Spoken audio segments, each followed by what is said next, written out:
അങ്ങനെ 6ാം സെമസ്റ്റർ പരീക്ഷയും കഴിഞ്ഞു.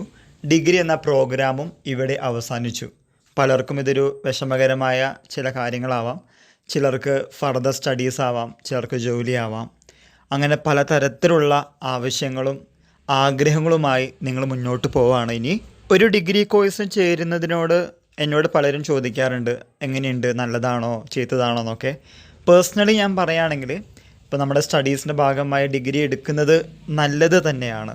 അതിന് യാതൊരു വിധത്തിലുള്ള മോശവും ഞാൻ കണ്ടിട്ടില്ല.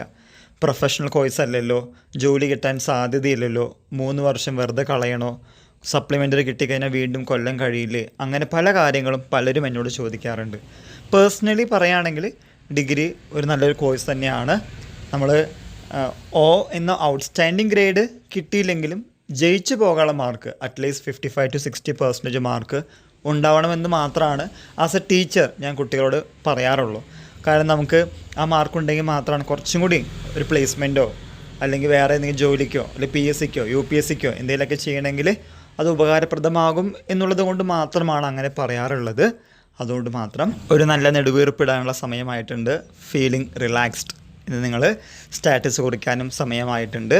പിന്നെ പലരും ചോദിച്ചിരുന്നു 6ാം സെമസ്റ്റർ പരീക്ഷകളുടെ വാല്യുവേഷൻ എങ്ങനെയാണെന്ന്. നമ്മൾ മുമ്പത്തെ വീഡിയോയിൽ പറഞ്ഞതുപോലെ തന്നെ ലിബറൽ ആയിരിക്കും. അതിന് യാതൊരു വിധത്തിലുള്ള സംശയങ്ങളും ഇല്ല. വൈവ അറ്റൻഡ് ചെയ്താൽ തന്നെ നിങ്ങൾ ജയിച്ചു, അതിൽ പേടിക്കേണ്ട ആവശ്യമില്ല. അത്യാവശ്യം നല്ല മാർക്ക് എല്ലാവർക്കും കൊടുക്കാറുണ്ട്. ദെൻ ഏപ്രിൽ 28 മുതലാണ് 6ാം സെമസ്റ്റർ പരീക്ഷകളുടെ വാല്യുവേഷൻ തുടങ്ങുന്നത്.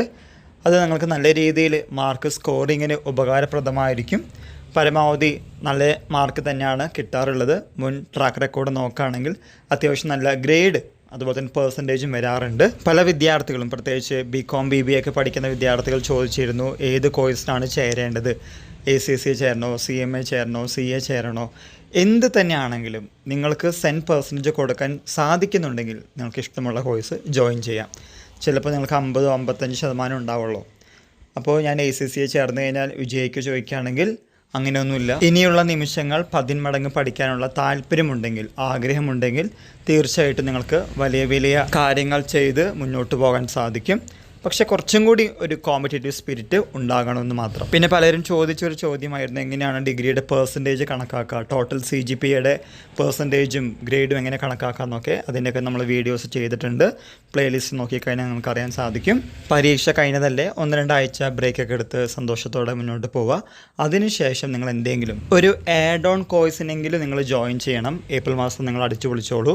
മെയ് മാസം മുതൽ കുറച്ചും കൂടി റേഞ്ച് കയറട്ടെ. നമ്മൾ താഴാൻ വേണ്ടിയിട്ടല്ല ഇവരെ എത്തിയത്, നമ്മൾ ഉയരാൻ വേണ്ടിയിട്ട് തന്നെയാണ്.